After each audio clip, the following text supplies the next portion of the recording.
privilege to me is the advantages that one gets as a Christian in this society.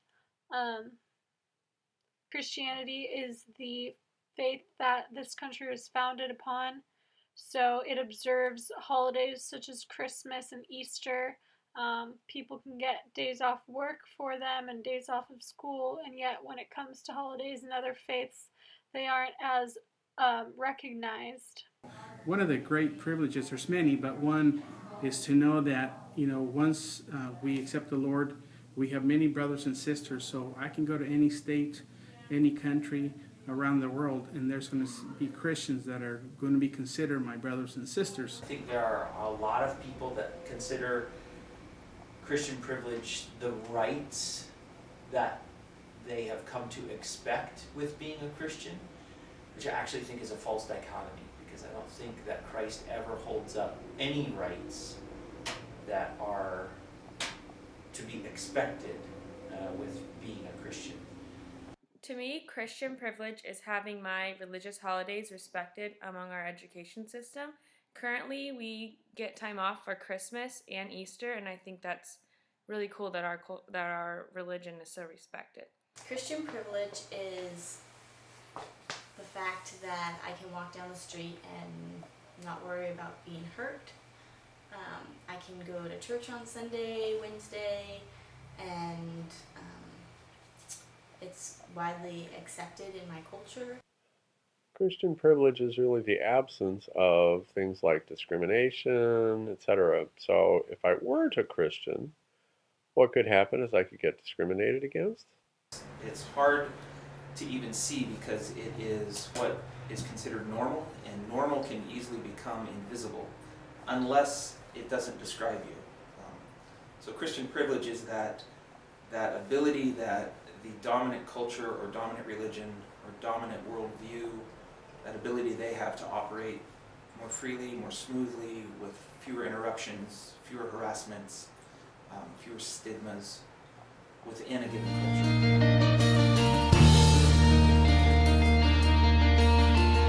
There's a lot of beliefs and faiths out there. One that I can share that I know would be the Catholic faith, because as a youngster I grew up in the Catholic faith. I used to go to my grandparents and my parents are Catholic, and so I attended Catholic church, and so that's one faith that I am aware and know about, but there's many. I do not think that I'm knowledgeable of other faiths in detail. I think I'm probably on the range of the majority. I know of other faiths, I know basic beliefs of other faiths, but as far as all the inner workings and how their faiths affect their lives, I'm not. I know how my faith affects my life. Yes, I'm fairly knowledgeable of other faiths. Judaism, Islam, Buddhism, not so much Shinto or Hinduism, but yeah, fairly knowledgeable. As a pastor, I would say no, because my relative knowledge to the Christian faith is much stronger than my knowledge of other faiths. I've dedicated a lot of time and resource to study of the Christian faith, but in that process I've also run across and run into and had to study and interact with other faiths. So as a person that studies faith, my knowledge might be broader than the typical American Christian, but I wouldn't say it's anywhere near as deep as my knowledge of the Christian faith. I have a friend who practices Judaism, and I think that I have a little bit of knowledge about that, but only because of my friend. I really only know a lot about my personal faith, Christianity.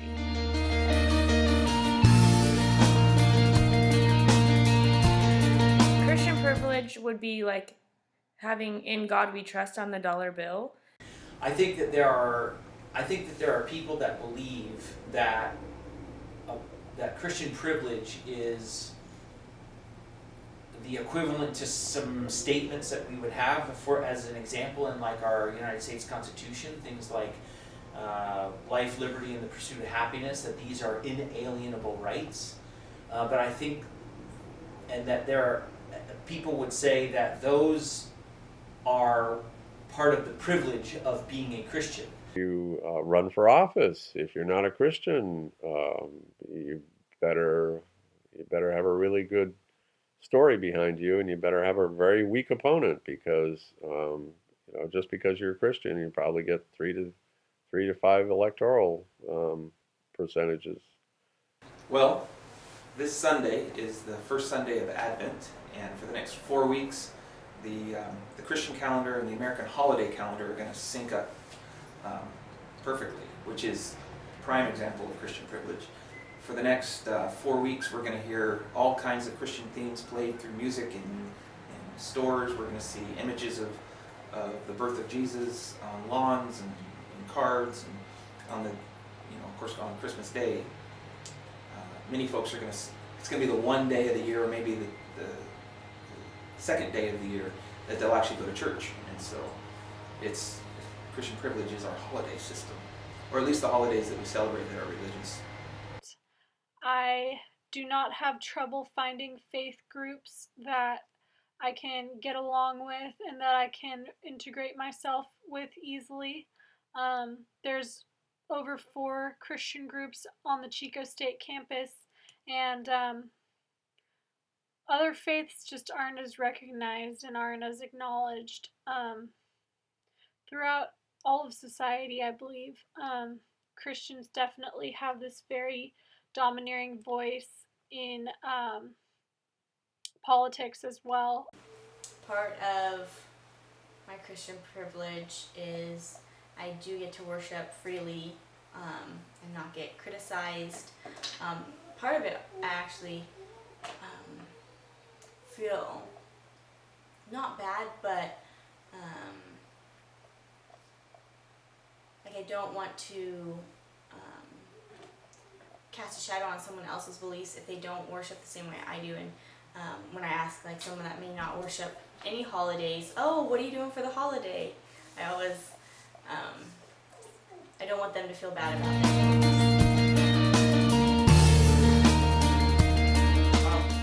Actually, while the Christian faith is still dominant, one of the things that I find fascinating is I think we're entering a post-Christian era, and that is measured through trend, not at any one given time. So if you think about Christendom as a concept, Christendom is the merging of the church with the power structures or with dominant culture, and that's actually been in place in the West for a very, very long time, thousands and thousands of years.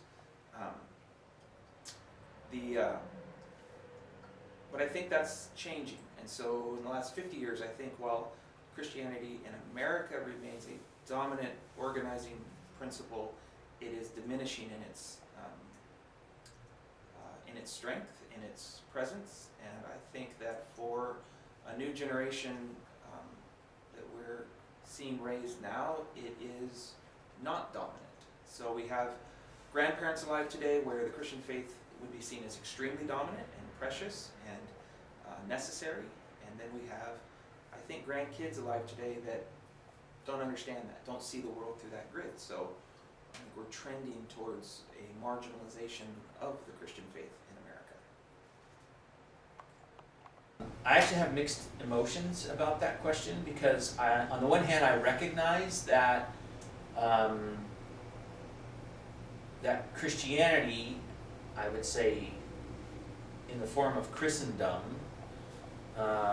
is the dominant faith in our country, and yet I would also acknowledge that that is diminishing, and I'm not afraid of the fact that it is diminishing. It doesn't mean that I necessarily want it to diminish, but I think that there are aspects like Christian privilege that I would say are connected with the ideas of Christendom that actually do need to diminish, and that we need to recapture a sense of what authentic Christian spirituality really is. I'm reminded of this country being founded by our forefathers, and I believe every single one of those gentlemen that signed the Declaration of Independence was a Christian, was a believer. And this great nation, I believe, was blessed because of godly men that believed and have faith in God. And I believe that this nation is known to be a Christian nation, which I believe that it is, but it's changing slowly, unfortunately. But God definitely cares for us and wants us to have a relationship with us, and we can go to Him. We don't have to go confess to another man, another person. We can go straight to God, and He's there and He cares for you.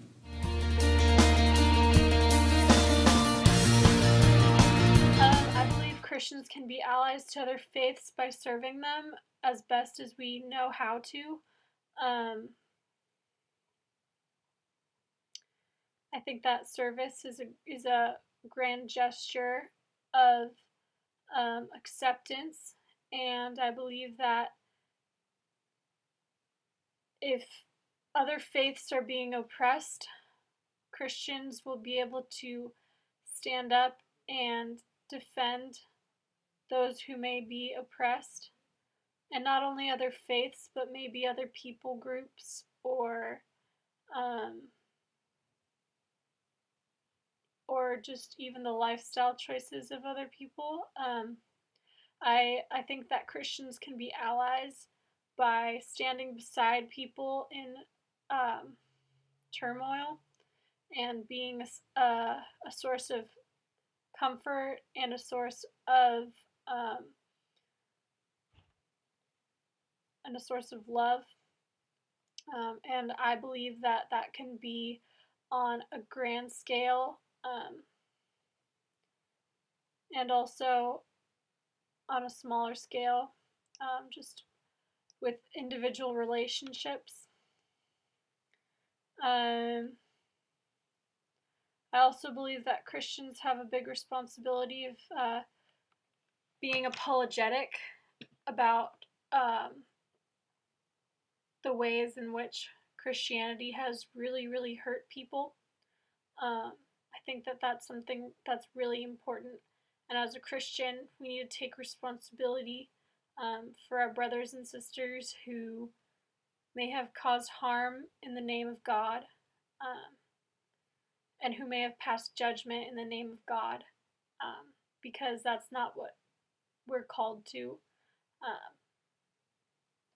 So I think that just starting conversations with people and being apologetic toward a lot of the fundamentalistic views that this Christian faith portrays through, or that is portrayed about the Christian faith, and just kind of, decrease the stigma and prove it wrong in service and in love and in acceptance. So I believe that's how we can be allies to other faiths. Christians can be allies to other faiths by using the founding practices of their own religion to help other people succeed and be the best person they can be. A lot of organizations, a lot of churches come together to meet the needs of the city, of a county, of a disaster devastation, and so I'm just honored to be able to work together and help those that are in need. And I see that a lot of churches, a lot of organizations come together to help those that are less fortunate, those that go through devastations, tornadoes, disasters, floodings. Our church, we support a couple different administrations that help those that are homeless, those that don't have a place to live, don't have food.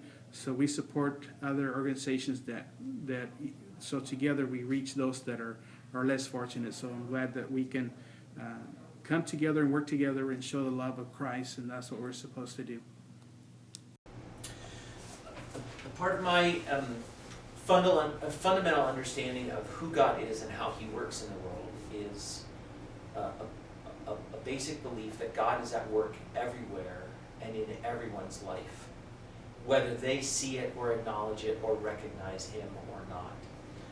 And so I think a part of my role then, as I commingle and interact with people of other faiths, is simply to be about the business of acknowledging the places and the avenues and the activities of what I would consider to be God at work in their lives, through them, around them.